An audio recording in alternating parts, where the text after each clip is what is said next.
Pessoal, que dia incrível hoje. Um dia para nunca mais esquecer, poder gravar aqui na Avenida Paulista, no 24º andar, num lugar maravilhoso, com essas imagens incríveis. Espero que vocês curtam bastante e que já viram, já tenham gostado, antemão, do que é legal filmar nesse lugar. Obrigado, Conchis.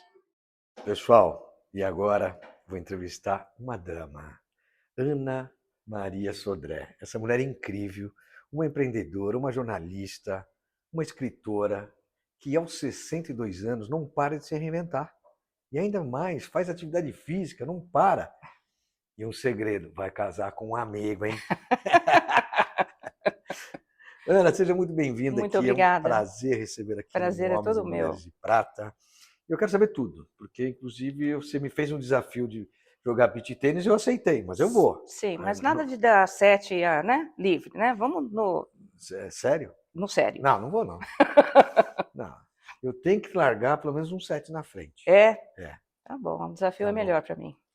Ana, muito bem-vinda. É um Obrigada. prazer recebê-la. Me conta um pouquinho dessa sua trajetória como editora, como jornalista, e principalmente focada no mercado de saúde, né? Que é uma coisa que me atrai bastante. Fala Sim, pra gente. na verdade, foram 30 anos, né, assim, 3 décadas, e eu fiquei focada totalmente no mercado de saúde. E foi uma coisa que aconteceu, não é assim: "Ai, vou entrar no mercado de saúde". Eu tinha voltado de um MBA da Itália e Ela é achando chique, né? MBA na Itália, que eu chique. ia ser marqueteira, né? E aí me convidaram para trabalhar numa editora que era uma editora da Unimed, né? Só fazia as Que legal. publicações da Unimed. Eu me apaixonei pela saúde. Não gostei da editora, mas eles Boa, eram boa. muito conservadores e tal, mas assim a área de saúde é magnífica. Bom, e dali a coisa foi surgindo. Eu fui trabalhar para uma editora pequenininha, que Pode falar o visitava. nome, não tem problema. Não, é que eu acho que ela nem tem mais. Ela visitava a indústria farmacêutica como um todo. Eram Aham, muitos poucos fornecedores nessa época para a indústria. certo. Dali veio uma empresa hispano-argentina que buscou uma pessoa no mercado e me indicaram. E eu fui, Para falar sobre saúde. não, para trabalhar lá, para ser Ah, diretora comercial. comercial? Comercial, porque eu também visitava a indústria farmacêutica para desenvolver projetos, né, Ah, que legal. publicações.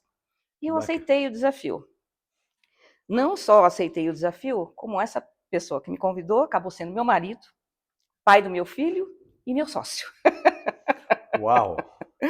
Nós dali Esse formamos. foi um grande desafio, né? Foi um grande desafio, mas ele também era um argentino, ele falecido, sou viúva. Ele era um apaixonado também pela área de saúde. E foi assim uma oportunidade. Ele conhecia muito os produtos e tal, tinha uma experiência diferente da minha, e eu estava com o mercado na mão. Então foi assim fantástico formar a nossa empresa. E esses 30 anos, acredito que eu tenha contribuído com um legado bem interessante em termos de informação e consciência mesmo, sabe? De o que é Imagino. o mercado de saúde dentro do ponto de vista jornalístico. E aí, você, qual foi o seu maior desafio? Meu maior desafio, eu acho que foi o próprio dia a dia. Porque no Que mercado é o na mundo época, masculino, querendo ou exatamente o que eu ia não. falar, na época era um mercado bem masculino, eram pouquíssimas mulheres e conservador também, né? Então, o dia a dia a gente tinha que ir quebrando esses paradigmas, mostrando profissionalismo. Eu ia também com uma humildade natural, porque eu não conhecia, eu precisava aprender, né? Então, eu Bacana, acho que com essa pegada que eu tive na época, eu acabei sendo muito bem recebida. Né? bacana. Então, esse foi o desafio, né? Foi desenvolver projetos para essas pessoas, porque o meu público-alvo mesmo era o médico, Claro. né? Mas o sponsor era a indústria farmacêutica, então eu precisava do apoio deles para chegar até o E médico. a Anvisa tem uma série de regulamentações, né, para você chegar no Nossa, médico. não é brincadeira. Hoje até mudou, na minha época ainda era um pouco mais fácil, por Mais ou incrível que menos. Ó, eu pareça. atendi eu tinha agência de promoção e Aham. eventos, eu atendi Bayer, White, fiz negócio com a Pfizer também uma época. Não é fácil. Tudo que você Não, fala de não. ação com médico e produto, se não é Mas OTC, piorou com a entrada do genérico e a o genérico. consolidação da Anvisa, regulamentação, que já era um órgão regulamentador, mas não fazia nada na época, né? E quando eles Esse é entraram para ótimo. regulamentar mesmo, aí a coisa mudou. É. Porque antes podia presentear com carro, fazer o que você quisesse, nada de publicidade, então era fenomenal. Menos medicamento com prescrição médica. O terceiro é uma O delícia. OTC, Over the counter, quem não sabe, né? sim. E me fala uma coisa, e você também teve um grande desafio que foi lançar uma revista para o público masculino gay, Sim, né? esse foi. E acho muito legal falar, porque as pessoas quase não falam, né? Quer dizer, Sim, na época, ainda é um. Na época foi muito mais. que ano foi isso? Puxa, eu acho que faz uns 15, 20 anos mais ou É menos. recente, né? Não é tão... Vamos dizer que sim. Mas era assim, Como eu chamava a acho. revista? Aimé, que significa Aimé. amado em francês. Aimé. Que legal. Eu acho que assim, eu tenho dúvidas até hoje se o momento foi oportuno ou não. Oportuno porque foram 3 outras editoras grandes que estavam lançando também uma revista para esse público. Uhum.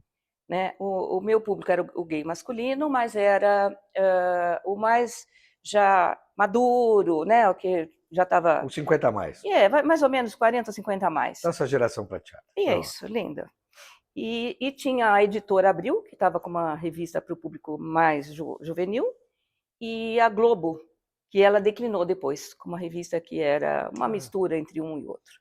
Mas, enfim, o desafio foi, primeiro, eu não conhecia nada do universo gay. Né? Isso eu tinha uma vontade de ter uma revista de banca, sair um pouquinho do mercado de saúde, assim, né? Eu queria algo feminino. E Mas você já montou estava dentro de uma saturado. editora ou você montou sozinho? Dentro da minha própria editora, já Sua tinha a própria editora. editora. Eu criei uma unidade de negócio nova. E minha filha começou a pesquisar o mercado e falou: mãe, tem essa oportunidade. Mais jovem e tal, então, né? Eu fiquei um pouco resistente, para falar a verdade. Porque era muito questionado na Era época, né? 20 questionado. anos Eu não atrás. conhecia absolutamente nada, né? Não tinha amigos, não tinha nada. Quem eu tinha? Um cabeleireiro. Não é um estereótipo, tá? Mas era verdade, era o que eu conhecia. Você é maldosa. Mas ele que me abriu muitas portas. Acredito. Ele foi me falando das pessoas que eram, né, líderes, formadores de opinião, que tinham um certo respeito e tal. Ele sacou qual que era o foco da revista e foi um fenômeno. Eu acabei sendo conhecida no mercado como uma mulher que faz omelete sem ovos. Uau, essa é boa, hein? Mulher que faz omelete sem ovos. Olha, e eu posso dizer que foi melhor que uma fritada espanhola, viu? Porque foi incrível. Eu falo que a Aimé não foi uma revista, ela foi um movimento, né?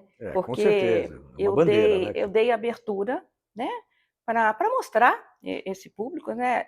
Não tinha nenhum caráter militante, ela era de formação mesmo. Que bacana. Então, toquei corações. E os anunciantes num público assim? No começo foi tranquilo. Foi tranquilo? Foi tranquilo, porque exatamente eu fiz toda uma pesquisa de mercado, qual que era o público, era A+, então ele via como um público consumidor. Mas aí começa... Que é um grande público consumidor. Espetacular. Ele não tem filho, então viaja pra muito caramba. bom profissional, ele se dedica ao extremo, então geralmente é muito bem sucedido. E uma coisa que eu acho fascinante, o gay tem o olhar para o belo. Tudo que é belo na vida, o gay domina. É fenomenal. Nós temos alguns no grupo e Nossa, é muito legal da conversar. arquitetura, da arte, qualquer coisa, eles têm um olhar para o belo.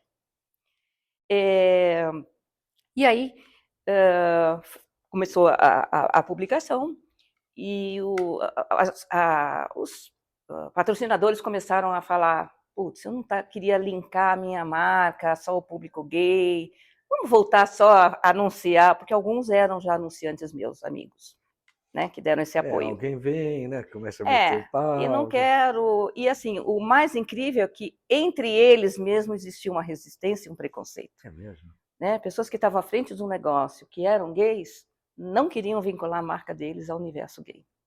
Que coisa. Então, por isso que eu falo que talvez por isso não foi um momento. Quanto tempo durou? 1 ano. E eu consegui ainda fazer a publicação em português mesmo, para Argentina e Portugal. Que bacana. Olha, foi o máximo chegar na avenida ali. Sim. Se realizou assim muito, pessoalmente? Muito, e é assim inesquecível que eu vivi. Aprendi bacana. Muito. Você passar ali na avenida do Rio de Janeiro, né, toda a orla, e ver tua revista toda virada assim, puxa, gostoso, um né? tema que é difícil até hoje. É gratificante pelo trabalho realizado. Foi muito legal. Então valeu. Perdi dinheiro? Perdi. Mas todo mundo perde, né? Não era um negócio que, putz, eu achei que ia ganhar dinheiro. O Tifter não perdeu? Pois é, não. A Editora Globo? A Editora Globo.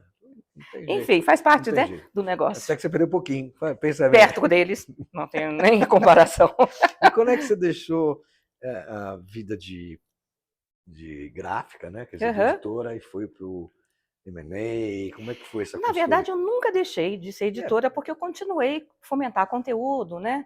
E a única coisa que mudou foi o palco, né? Então, eu carreguei todo o meu espetáculo para um mundo que era mais digital, né? Então, eu fomentava blogs, fazia Voltada para a área entrevistas, farmacêutica? não era, era de forma geral, era de economia e muito focado em M&A, fusões e aquisições. Que bacana. Então, também foi um grande desafio, porque eu tive que aprender, sendo da área de comunicação, matemática era uma coisa mais difícil, 1 e 1 é 2, né, só. Cuidado para não virar 3, né? Existem teorias, né? Tem teorias que Mas viram há 3. controvérsias. É verdade. Mas foi legal, porque para mim também era um desafio diário, aprender, eu gosto disso, sabe, desses Qual desafios. foi a maior realização que você teve nesse novo negócio? Nesse novo negócio? É conseguir superar e falar com um grande economista, com isso, sem titubear. Para mim foi uma grande realização. Não foi uma grande fusão e aquisição que você participou? Não participei de nenhuma assim que chegou a concretizar. Mas em alguns negócios, porque assim, primeiro que os negócios demoram muito. É verdade. Os negócios grandes, os pequenininhos, né? Mas os grandes demoram muito e é de uma forma muito sigilosa, até ser declarado no mercado. E geralmente vem de fora para dentro. É verdade. Né? Vem top-down, acabou. Já vem, exatamente. Eu quero, mas não quero, e acabou. Acabou e pronto. E aí você tem que falar um texto meio já pronto, né? Pronto, né? Você dá só a sua floreada, né? E agora você, como mulher, aos 62 anos, 3 filhos, 3 netos, 3 maridos... 4 gatinhos. 4 gatinhos. Essa aí é a parte principal do negócio. Essas são as minhas paixões. Me conta, como é que é essa sua vida e a sua paixão pelo esporte? Eu sempre fui esportista, o meu pai era uma pessoa muito esportista e sempre incentivou a gente. E dos 3 filhos, eu fui a única que gostei mesmo, né? E quando jovem, eu cheguei a jogar na Seleção Paulista de Voleibol, no Mirim. Mas aí eu também fui do Clube Pinheiros do Banespa quando eu comecei no Banespa. Até 14 fui anos pro eu Pinheiros. Joguei. Eu fiz. Olha, que bárbaro. Mas aí com esse tamanhão todo, né? Aí sim, é a mesma coisa. Parei logo com né? 1 ano e meio depois eu parei. Mas eu joguei no Pinheiros do Banespa. Eu também era uma paixão. Eu contei isso aqui pro Giovanni, que é meu amigo, ele é aqui do grupo. Ele falou baixinho, não acredito. Pô, mas falei, eu era bom, né? Não era? Eu era levantador. Ele fala, não tinha como... Ele fala, você não consegue nem pegar as bolinhas hoje da gente. Então, já vim com esse espírito esportivo. E aí, o que aconteceu? Eu conheci o beach tênis, na verdade. O beach tênis... meus filhos jogavam tênis. Eu também conheci, ele não me conhece muito bem. Eu me apaixonei de primeira e viciei. Fica uma coisa que ninguém entendia. Você joga lá na aldeia? Jogo na aldeia em Alphaville. E às vezes em Cotia. Vai valer a pena. Ali na Granja Viana. Eu morei lá, por isso que eu cresci. Não, ali tem vários e bons. Bons mesmo. Poder marcar lá. Porque tem a diferença de areia, você sabe, né? Que isso, eu sei nada. Faz diferença. E aí me apaixonei, era uma coisa como que carregava minhas baterias, né? Desopilavam um pouco o fígado, porque tem a resenha, tem tudo. E é um esporte para todo mundo, né? Legal. Aí, sim, a técnica do tênis não serve para nada, né? Nada, ao contrário, ela atrapalha. É só bom para o saque, né? Só para o saque. Eu e para o smash. É só para isso, mas o resto apanha, né? Eu tenho uma ex-cunhada minha, ela é viva, né? Esposa do meu irmão, que ela é número 1 de São Paulo. No beach tênis 50 mais. Que legal. Ela é diretora do Paineiras, inclusive. Não sei se você conhece Carmen Ribas. Não conheço. É o número 1 feminino. Eu agora estou querendo entrar para a linha do Master, porque não dá mais para competir com essa garotada. Não, né? Você nem pensar. Não, eu tive várias lesões por conta disso. Porque sempre você fui competitiva. Sim, jogava e vamos me dei fazer uma dupla? Bora, vamos. Então, topo, o desafio aceito. Depois a gente conta para vocês como é que foi essa dupla aqui. Não pode rir. Mas a gente vai fazer a dupla. Vamos fazer a dupla. E vai ser legal, hein? Vamos divertir a beça. Pô, e o Sim vai lá só na bandeirinha. Eu tentei colocar ele no beach tênis, sem chance. Ele não tem jeito para nenhum. Não, e eu falei, jogador de futebol e tal, né? Não tem chance nenhuma. Não jeito, ele brinca. É que isso aqui é muito para mim, eu não quero humilhar, mas ele não se enquadrou no beach tênis. Sai fora, rapaz. E me fala então um pouco desse teu beach tênis, essa paixão. Como é que você concilia essa vida de... Na verdade, o grande lance da maturidade é a gente poder estar com a gente mesmo, né? Então, eu não tenho mais comprometimento com filhos, com nada disso, eu tenho um tempo para mim. E eu hoje cada vez privilegio mais aquilo que eu torno a minha agenda algo que me faça bem, né? Então, eu enquadro, assim, netos ainda também é minha prioridade. Um só mora longe, que é em São Caetano, os outros 2 moram lá perto. Então, eu Quantos anos consigo eles administrar. têm? O mais velho tem 18, depois o do meio tem 11 e um caçulinha tem 3. Eu só tenho um, vai fazer 14. É uma paixão, é tudo homem, né? Eu gosto mais de criar homem do que mulher. Mulher é muito cheia de mimimi, né? Homem é mais Você tem 2 prático. filhas? Uma. A gente se Eu dá tenho, eu super tenho uma bem, filha também. apesar de eu ter sido mãe, eu fui mãe com 15 anos. Hã? É, Peraí, pausa. Isso é pedofilia, pelo amor de não Deus. é? Ele também era jovem. Tinha o quê? 16? Não, ele tinha já 18. Nossa, que adulto. Mas você imagina isso em 79? Eu com Meu 15 anos Deus. casar e ter uma filha? Foi muito pesado. Eu vim de uma família Mas você muito casou católica. também? Casei, tivemos 2 filhos. 2 Lu, primeiros filhos é desse primeiro para. casamento. Não põe isso no ar, não é possível. Nós vamos ser processados com essa história. Não, mas eu acho que tudo isso foi uma história, hein? força motriz e que me fez ser quem eu sou hoje. Parabéns. Tiveram muitas renúncias? Sim, tiveram muitas renúncias. Muitos Porque é desafios, uma criança, né? mas muito aprendizado. Você era uma criança. Só que a mulher é incrível, a maternidade amadurece, faz assim, ó. E tive uma mãe que foi muito querida, Parceira, né? muito parceira. Então, por exemplo, mãe, quando né? Só eu falar em fui mãe, para a acabou. Itália, ela ficou com os meus filhos para eu estudar. Né? Então, isso facilitou muito. E ainda depois eu insisti em ter um terceiro, outro casamento. Com 15 anos. Não, isso, e assim, naquela época. Você brincava que nem uma boneca? E eu vou te dizer, é tão louco, porque a gente não entrava numa farmácia para comprar absorvente porque tinha vergonha. Imagina dizer que está grávida. Foi muito pesado, é diferente. Hoje a molecada de 15 anos é super ligeira, né? É verdade. Enfim, isso faz parte da minha história. Que história, né? E aí você vai casar a 4ª vez agora? Eu vou e estou super apaixonada. E o Sim andou mentindo para você, né? Você Não, caiu na história foi muito dele. legal. Assim, a gente sempre fala, não quero mais, né? Você vai ficando mais velho, vai tendo as suas próprias, como eu disse, né? Priorizando você Mas é legal, mesmo e fico tal. feliz.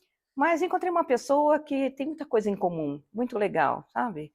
E foi tão natural, foi tão espontâneo que a gente falou, putz, chega de estar longe, vamos estar junto? Né? É bom É bom demais. demais. Então, Eu já fui casado 2 vezes. Quem então sabe? é o meu quarto, né? E Não, ele calma. também. Eu sou a 4ª. Tudo coincidiu. Você não vai ficar grávida agora, né? Não, não dá, só se for o Espírito Santo. Ué, mas não fez com 15? Faz com 62, mas aí o ó. Espírito Santo estava longe. Sei. Agora me fala, que recado você daria para essas mulheres que aos 60 anos, como você, às vezes desistem da vida, desistem de empreender, desistem de encarar desafios? O que você falaria para elas? Olha, eu digo que a vida, a idade é a questão só cronológica. A vida não para, né? Então, o grande lance da vida é que cada dia é um novo começo. Então, todo dia você pode se transformar, se reinventar. E se você é um apaixonado da vida, como eu sou, e que gosta de criar, e que quer deixar um legado de alguma coisa que seja positiva para um mundo melhor, vá em frente. Vai com as suas rugas, com seus desafios, com seus medos, mas vá, porque é isso que vai te tornar viva. Que bacana. É porque a gente vê que tem muitas mulheres que parece que parou no tempo e tem tanta coisa para fazer, né? Eu até acho que assim eu tenho participado de muitos grupos de mulheres empreendedoras, existe aí uma coisa, mas muito comedido ainda, né? Sempre dentro dos mesmos nichos de mercado. Mas nossa, estamos anos-luz, né? Hoje nós estamos com você. Existe mais um respeito, isso é bom. Com você nós devemos ter já umas 70 mulheres Que legal. no grupo. Que Até bacana. depois eu vou te colocar no grupo. Não, legal, ótimo. As Mulheres de Prata, é muito legal. E a gente vê esse empoderamento, essas conquistas, e é muito gostoso. E muito bom, e nessa idade é ótimo, porque você traz uma bagagem e você não está mais preso em amarras, em nada disso. Você é livre, você tem a liberdade de fazer o que você quer, né? Como você quer, com toda a sua bagagem. Então isso eu acho que empreender nessa fase de idade é muito enriquecedor. E isso traz também segurança para os que estão chegando, as mulheres estão chegando, né? Claro que sim, né? Poxa, eu posso, eu devo e eu vou. E vou, né? É isso aí, a mulher tem que levantar a bandeira. Eu não gosto dessa coisa de ser, eu sou feminina. Não vem querer defender o feminismo e tal, mas acho que a mulher tem muito valor. Mulher é, por isso que a gente gera vida. Por isso que é mãe, né? Então, a gente gera vida. É verdade. Ana, muito obrigado. Eu que agradeço, foi um enorme prazer estar aqui com você. Eu vou te dar aqui uma lembrancinha da água prata, que são as tônicas. Que bárbaro, linda. Você não dê para o Wilson. Não, esse é meu. Esse é só seu, tá? Só se ele jogar beach tênis com a gente. Então tá bom, não pode ser que ele tope só pelo desafio de ganhar o presente. Obrigado, Ana. Obrigada, querida, foi um prazer. Espero que vocês tenham gostado. Ana Sodré, essa mulher incrível, uma fortaleza, né, nesse mundo corporativo. E que vocês tenham gostado, não se esqueçam de se inscrever no canal, compartilhar, que esses conteúdos cada vez mais vão enriquecer a nossa sociedade e o nosso meio. Um beijo a todos.